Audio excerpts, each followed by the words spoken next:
Shalom, and welcome to Hebrew Bible Secrets with your host, Rabbi Beaton. We are reading today from the book of Luke, starting at chapter 23.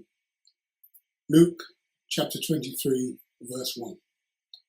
1. And the whole multitude of them arose and led him to Platus. 2. And they began to accuse him, saying, We have found this fellow perverting the nation, and forbidding to give tax to Caesar, saying that he himself is Messiah, a king. 3. And Platus asked him, saying, Are you the king of the Yehudim?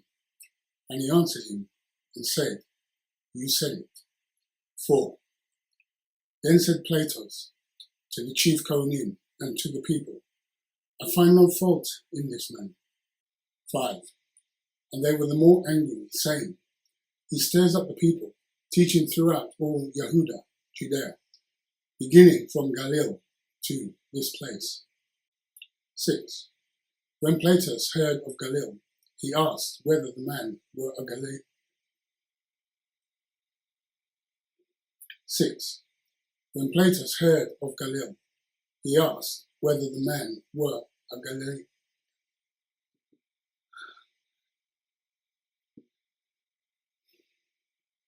6. When Platus heard of Galilee, he asked whether the man were a Galilean. 7.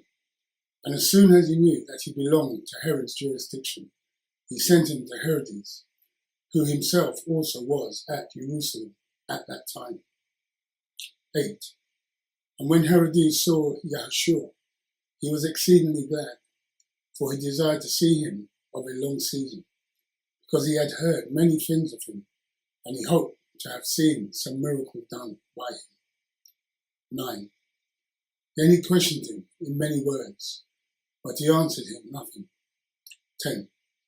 And the chief Kohanim and the experts in the Torah stood and vehemently accused him.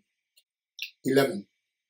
And Herodes with his soldiers treated him with contempt, and mocked him, and arrayed him in a gorgeous robe, and sent him again to Platus. 12.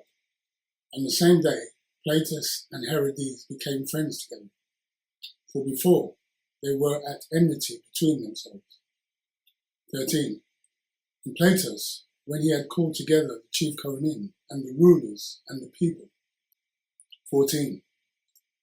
Said to them, You have brought this man to me as one that perverts the people, and behold, I having examined him before you, and have found no fault in this man concerning the things you accuse him of. 15. No, nor yet Herodes, for I sent you to him, and lo, nothing worthy of death is done to him. 16. I will therefore chastise him and release him. 17. For of necessity he must release one to them at the celebration. 18. And they cried out all at once, saying, Away with this man, and release to us Yahushua bar Abba. 19. Who for a certain sedition made in the city, and for murder was cast into prison. 20. Platus, therefore, willing to release Yahushua, spoke again to them. 21. But they cried, saying, Impale him, impale him. 22. And he said to them the third time, Why, what evil has he done? I have found no cause of death in him. I will therefore chastise him and let him go. 23. And they shouted with loud voices, requiring that he might be impaled, and the voices of them prevailed.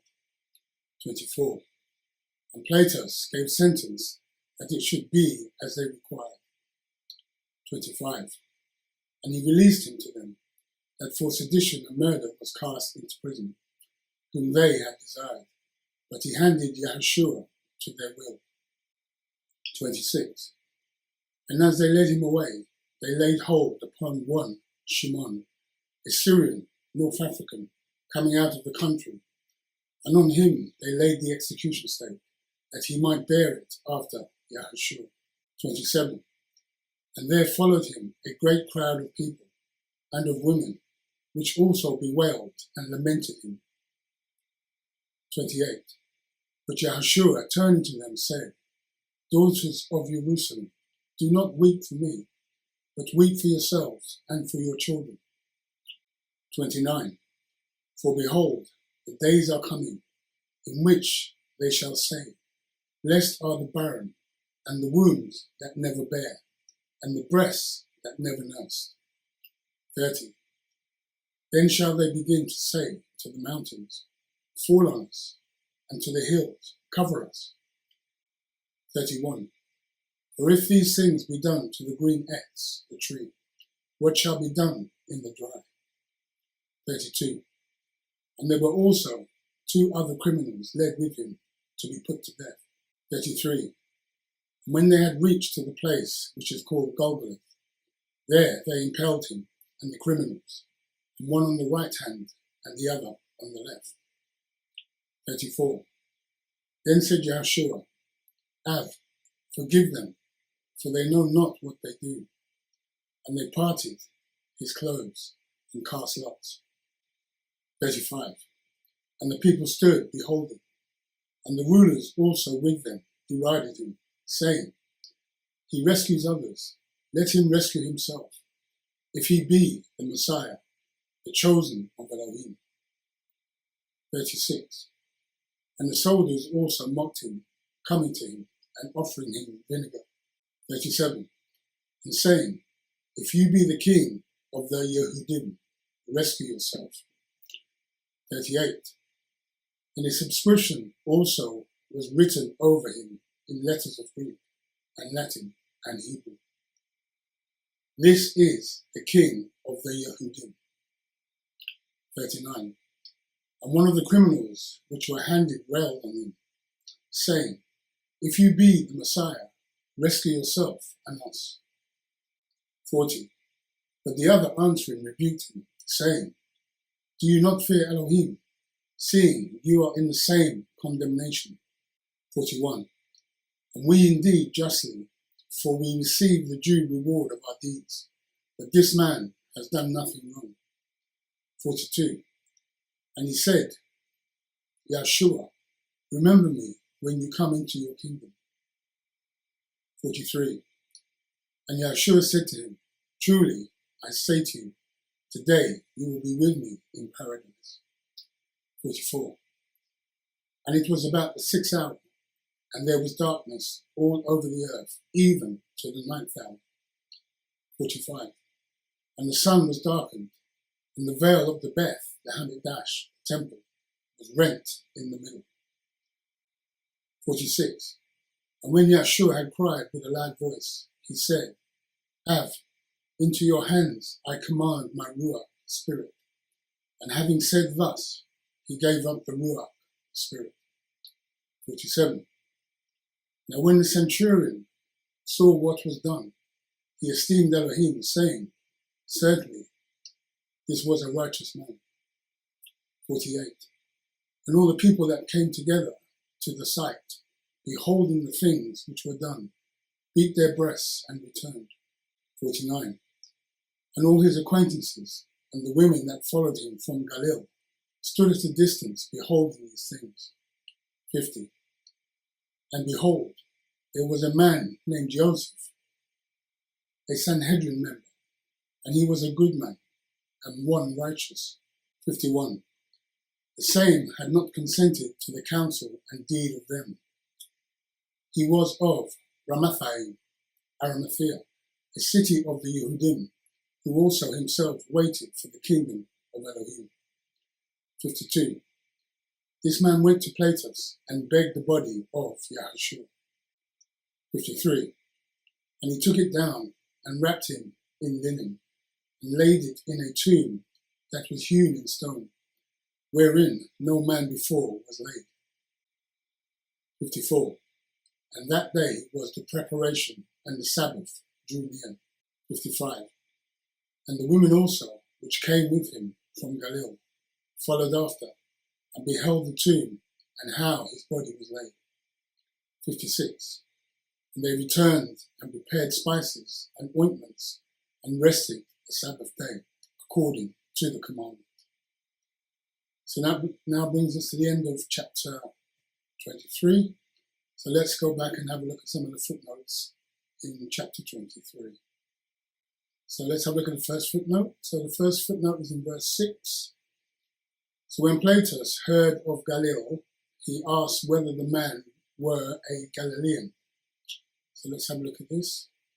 The reason why Pilate asked if he was from Galilee is because Pilate had killed many followers of a man named Yehuda in Galilee, or should say Gamla. He was Yahushua's uncle. Pilate was a very unpopular man, so he promptly handed him over to Herod. Since he was already unpopular with the Galileans, he did not want to risk an insurrection in Judea, where he was governor. Okay, so that's the first footnote. So let's have a look at the second footnote, which is in verse 16. And I will therefore chastise him and release him. So let's have a look at this. Yahushua was beaten, but not to extract a confession, as Pilate knew he was innocent. So the beating, as depicted in some movies like Mel Gibson's Passion, is not correct, because the entire film is made from a vision of a 19th century German nun and contains many fallacies. Okay, so let's go to the next footnote, which is in verse 22. And he said to them the third time, "Why? What evil has he done? I have found no cause of death in him, and I will therefore chastise him." Okay, so let's have a look at this chastise him. So the scourging that he commanded for Yahshua was not the customary one, which would happen at the execution site. Pilate was anxious to set Yahshua free, so Pilate said he will have Yahshua chastised. The word for chastise is the Hebrew word masor, which is used when you would chastise your child. You do not chastise your child to kill him. It means light punishment, and that is what Yahshua received. No, Mel Gibson was wrong to show that he was brutally beaten up and his flesh was falling all over the place. The text does not agree with Mel Gibson and his fantasy theory taken from a German nun named Anna Katharina Emmerich, who died in 1824. She primarily lived on communion, thin rotis and water. The Greek word here, pedo, means to train up a child. Proverbs 22:6 uses the same word. The word pace for boy and peo means to hit by a single blow. Secondly, the blows were not to extract a confession, but only to make a show, since Pilate wanted to release him. Thirdly, the reason for this light punishment was Pilate's wife, who suffered in her dream and subsequently told Pilate to let him go. And that's in Matthew 27:19. So let's have a look at Proverbs 22:6.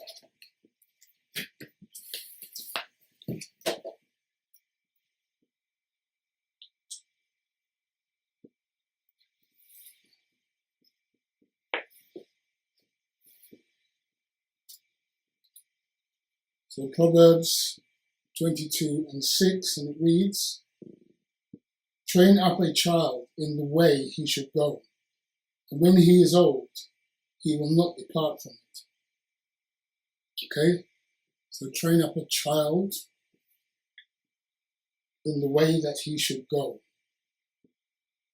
Okay, so let's have a look at Matthew 27:19.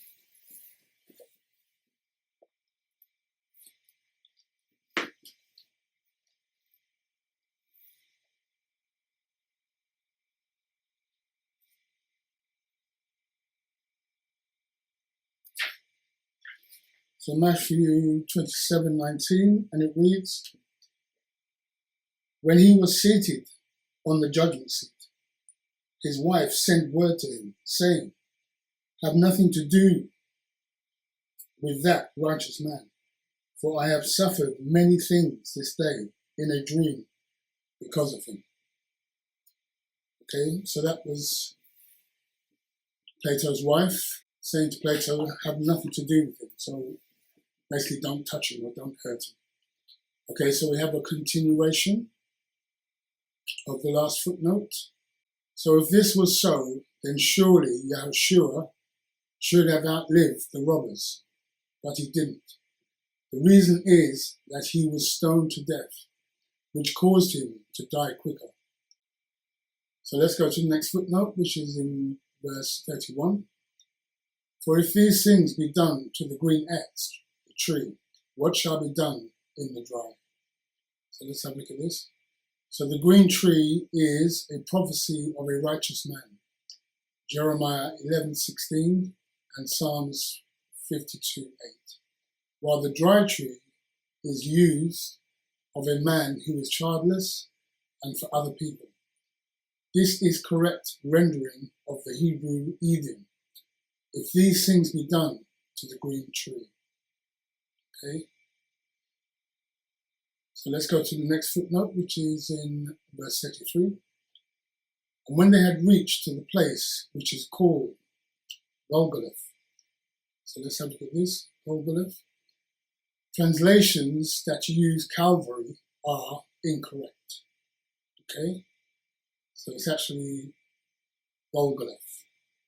So let's go to the next footnote, which is a continuation. There they impaled him, and the criminals, one on the right hand and the other on the left. Okay, so let's have a look at this. They impaled them on the same tree with Yahushua, and all three of them next to each other on that one tree. Okay, so let's go to the next footnote, which is in verse 34. Then said Yahushua, Av, forgive them, for they know not what they do. And they parted his clothes and cast lots. Okay, so let's have for this. People who were impaled in the first century were impaled completely naked to humiliate the person and make it an act for others to remember.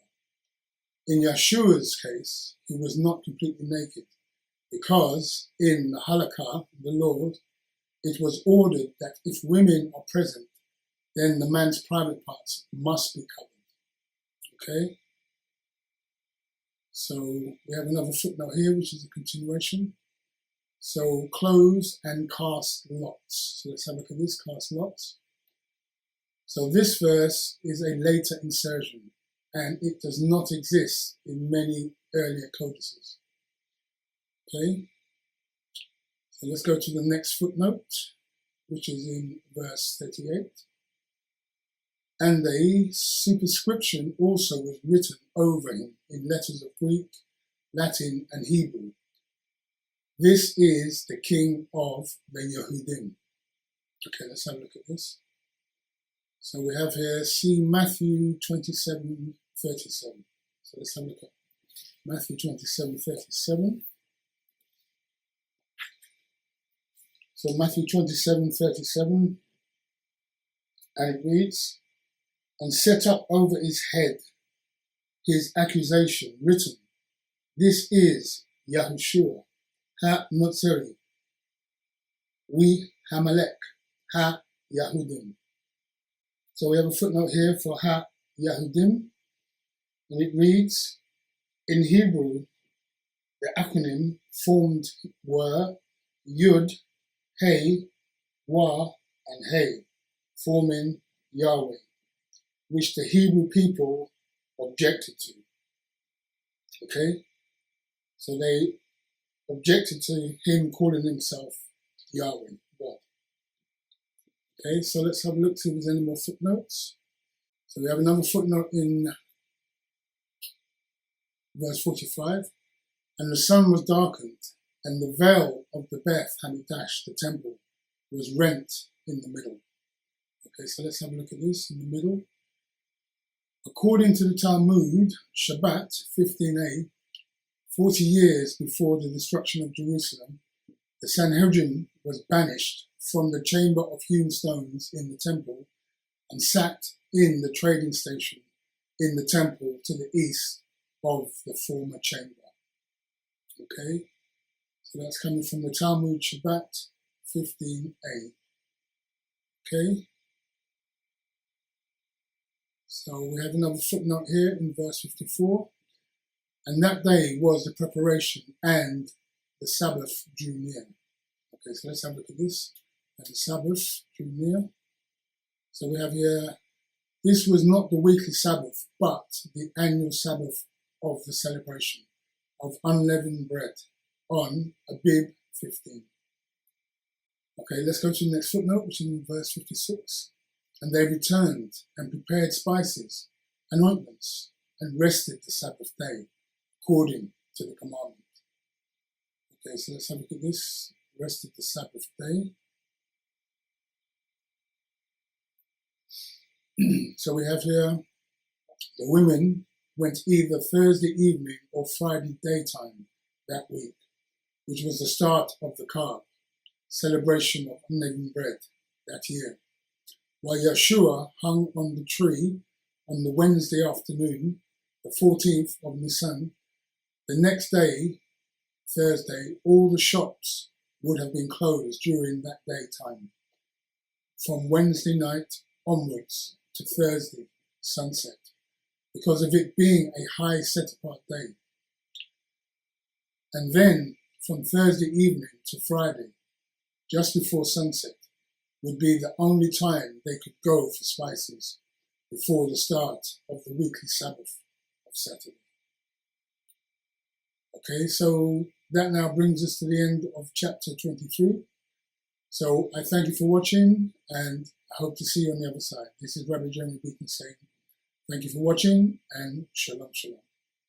Baruch Shem, Kivod Malkuto, Le'olam Va'ed. Will never be the name of his esteemed kingdom, forever and ever and ever. Amen.